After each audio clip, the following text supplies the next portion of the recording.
নিম্নের কোন ক্ষুদ্রতম সংখ্যাকে 3, 5 ও 6 দ্বারা ভাগ করলে ভাগশেষ 1 হবে। আবার দেখেন, কোন ক্ষুদ্রতম সংখ্যাকে 4, 5 ও 6 দ্বারা ভাগ করলে আমার কি প্রত্যেকবার ভাগশেষ 3 থাকবে।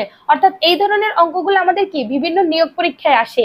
এগুলো আমরা কিভাবে করব সেটাই আজকে খুব সহজ টেকনিকে আপনাদের বুঝিয়ে দেব।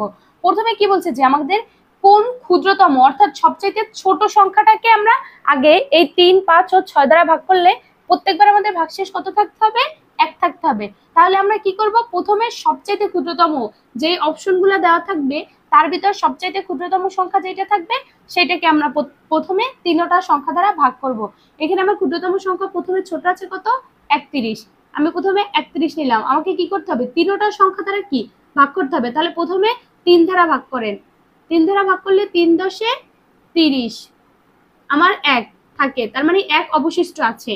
পরে 31, এখন কত দ্বারা? 5 দ্বারা। আপনি 5 দ্বারা ভাগ করেন, 5 ছক 30।